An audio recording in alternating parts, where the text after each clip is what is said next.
കഴിഞ്ഞ 2 ദിവസമായി ഇന്ത്യൻ വാഹന വിപണിയും സോഷ്യൽ മീഡിയയും മുഴുവൻ നിറഞ്ഞു നിന്നത് ഒരു മലയാള വാഹന പരസ്യമായിരുന്നു. കഴിഞ്ഞ ദിവസമാണ് ടാറ്റയുടെ ഏറ്റവും പുതിയ വാഹനമായ ഹാരിയർ EV ടാറ്റ അവതരിപ്പിച്ചത്.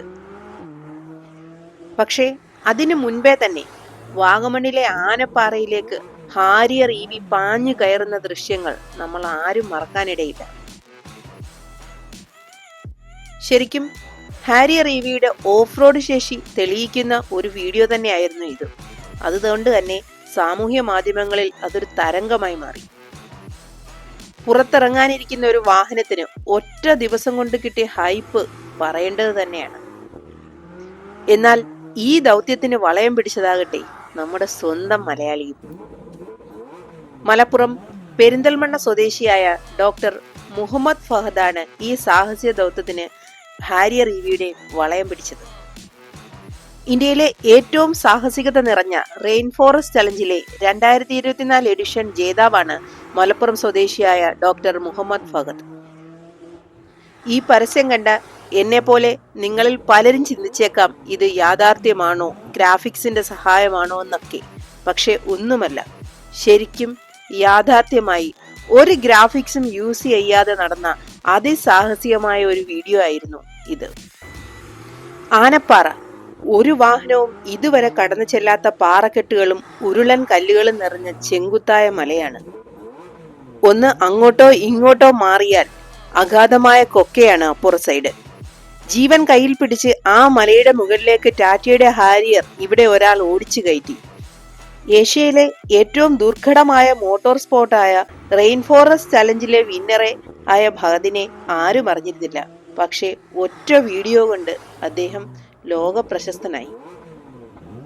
സമുദ്രനിരപ്പിൽ നിന്നും 3537 അടി ഉയരത്തിലുള്ള ഒരു പാറക്കെട്ടാണ് വാഗമണ്ണിന് സമീപമുള്ള ആനപ്പാറ. ഈ പരസ്യ ഷൂട്ടിനുള്ള ഒരു അസിസ്റ്റന്റ് ആയിട്ടാണ് ഡോക്ടറെ ആദ്യം ടാറ്റ കമ്പനിക്കാർ സമീപിച്ചത്. എന്നാൽ ഡോക്ടറെ കുറിച്ചുള്ള വിവരങ്ങൾ കൂടുതൽ അറിഞ്ഞപ്പോൾ ഈ ദൗത്യം അദ്ദേഹത്തെ ഏൽപ്പിക്കുകയാണ് ഉണ്ടായത്.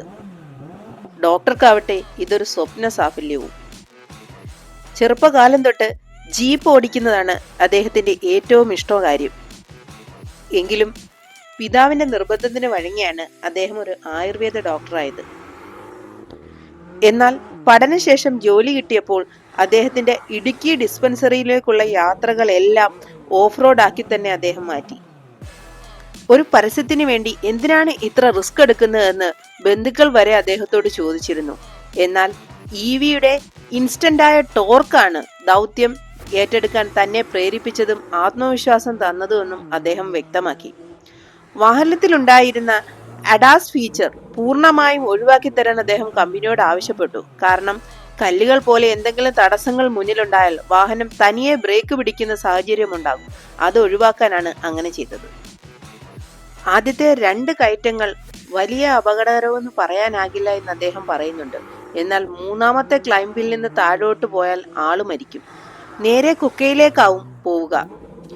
3ാമത്തെ ക്ലൈംബിന് സാധാരണ 34 ഡിഗ്രി ചരിവാണ് ഉണ്ടായിരുന്നത്. എന്നാൽ കയറിയപ്പോൾ ചില സ്ഥലങ്ങളിൽ അത് 38 ഡിഗ്രി വരെ ആയി എന്നും അദ്ദേഹം പറയുന്നുണ്ട്. പക്ഷേ ഹാരിയർ EVയുടെ ട്രാക്ഷൻ കൺട്രോൾ മികച്ച രീതിയിൽ പ്രവർത്തിച്ചു, അല്ലെങ്കിൽ ഞാനിപ്പോൾ ഉണ്ടാകുമായിരുന്നില്ല എന്നും അദ്ദേഹം പറഞ്ഞു. നേരെ കൊക്കയിലെത്തിയേനെന്ന്. IC എഞ്ചിൻ വാഹനമായിരുന്നെങ്കിൽ എഞ്ചിൻ ഭാരം കൊണ്ട് ചിലപ്പോൾ വണ്ടി മറിഞ്ഞേനെ. വിജയകരമായി മുകളിലെത്തിയ ശേഷം റിവേഴ്സ് എടുത്തിട്ടായിരുന്നു വാഹനം ആദ്യം തിരിച്ചിറക്കിയത്. എന്നാൽ അത് അബദ്ധമായി. ഏകദേശം 3 മീറ്ററോളം കൺട്രോൾ നഷ്ടമായി വാഹനം താഴേക്ക് വന്നു. എങ്കിലും വണ്ടി ഗ്രിപ്പ് ചെയ്ത് നിന്നു. പിന്നീട് ഹിൽ ഡിസ്റ്റൻസ് കൺട്രോളിന്റെ സഹായത്തോടെ മുൻഭാഗം തന്നെ താഴേക്കിറക്കി. ബ്രേക്ക് പോലും ഉപയോഗിക്കേണ്ടി വന്നില്ല എന്ന് അദ്ദേഹം കൂട്ടിച്ചേർത്തു. ഹാരിയർ EV ഒരു സോളിഡ് വാഹനമാണെന്നും എങ്ങനെ ഓടിച്ചാലും വണ്ടി കയ്യിൽ നിൽക്കുമെന്നും അദ്ദേഹം പറയുന്നു.